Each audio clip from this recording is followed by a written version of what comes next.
J.D. Vance, a Republican senator from Ohio, who was one of the very first and most outspoken Republican critics of Donald Trump back in 2015, 2016. He was at the time known as a commentator, the author of Hillbilly Elegy.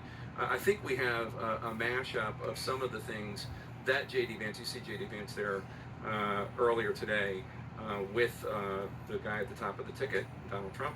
I think we have a mashup of some of the things he said back then, followed by comments that he made earlier tonight on Fox, in which he tried to explain where those remarks came from. Half of the things that he says don't make any sense, or a quarter of the things that he says are offensive. I might have to hold my nose and vote for Hillary Clinton. I can't stomach Trump. I think that he's noxious and is leading the white working class to a very dark place. I'm a never Trump guy. I never liked him. He seems to like actively antagonizing a lot of the black vote.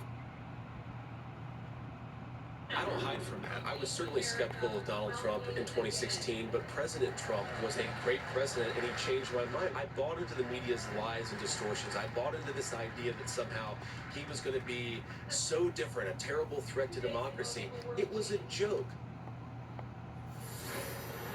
Well, he did try to overturn a free and fair election, but beyond that, what do you make of the conversion by Mr. Vance on the way to Damascus? That conversion happened a couple of years ago when he decided that he wanted to be a United States Senator from the state of Ohio, which is now a red state. And he needed the endorsement of Donald Trump, and he got it. And so he did that mea culpa over and over again, and he will have to continue doing it over and over again.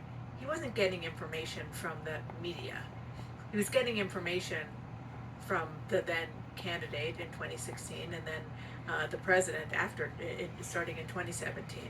And that, as much as he wants to say that it's the way that Donald Trump was portrayed, it's just not true. He's a smart guy. He saw what he saw, and he made his own opinion based on that, an opinion that he has changed so much that he is now a 39-year-old running mate to that very same Donald Trump. It's very emblematic of a broader trend, among Republicans.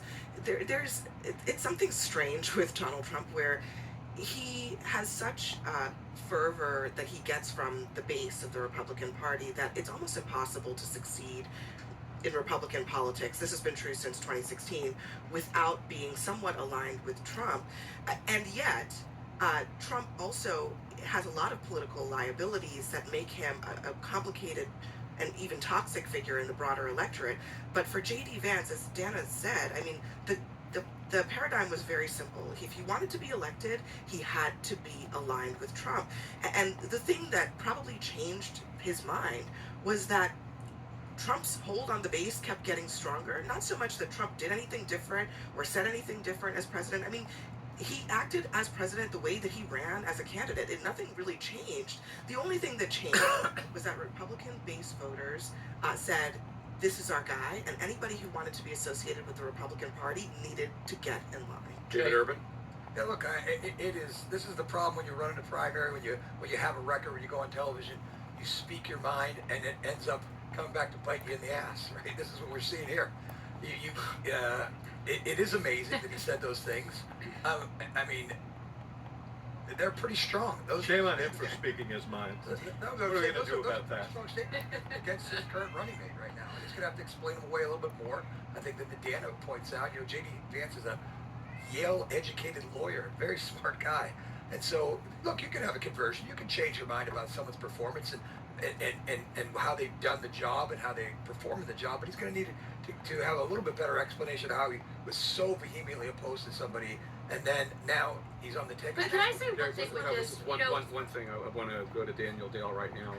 He's our resident fact checker, and there were many things that were said at the convention that were, shall we say, contrary to the facts, fact challenged. Daniel, just give us a sampler, because we don't have all night. Indeed. So, Jake, two of the biggest lies came from former President Trump. He didn't speak live, of course, but he gave pre-recorded video comments in which he repeated some of his usual election nonsense, talking about the 2020 election having been unfair, Democrats supposedly being serial election cheaters, just nonsense. There were also a smattering of false or misleading claims from others. The chairman of the Republican National Committee, Michael Whatley, claimed there was peace in the Middle East under President Trump 4 years ago. Not even close to true. There were a whole bunch of ongoing wars, not to mention, of course, the unresolved Israeli-Palestinian conflict. A pre-recorded video claimed that Trump signed the largest tax cut in history. He did not.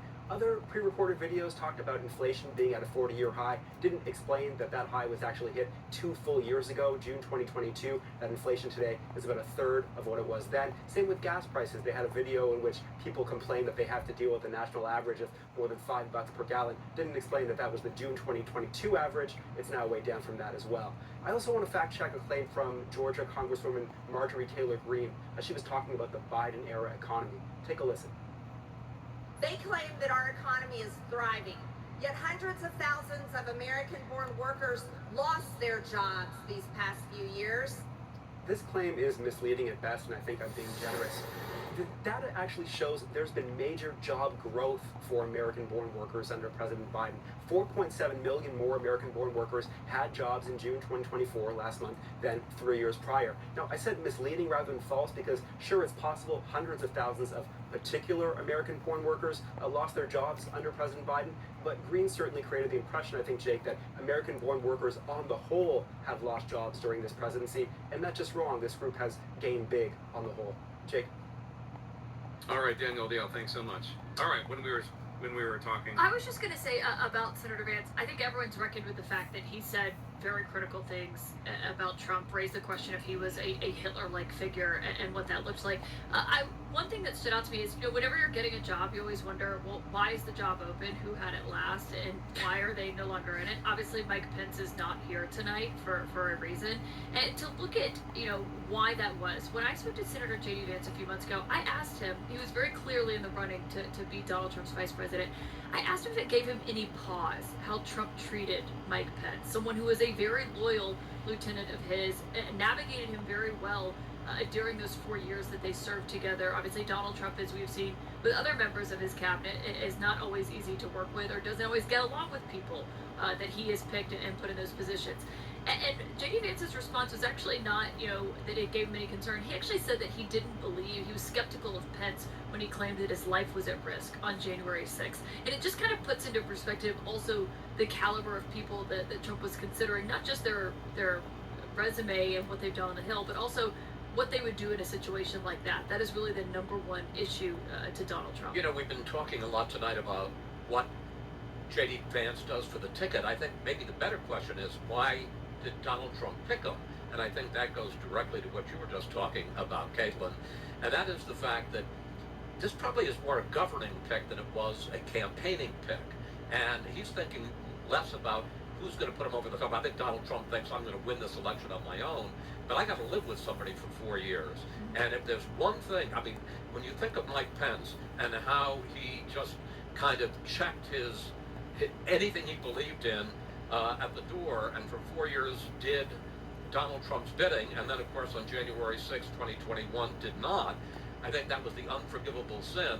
And maybe what Donald Trump sees in J.D. Vance, not that it'll necessarily be on January 6th, but it's somebody that he can count on to do what Donald Trump wants and to be faithful to Donald Trump's wishes. Anderson? Thanks very much. We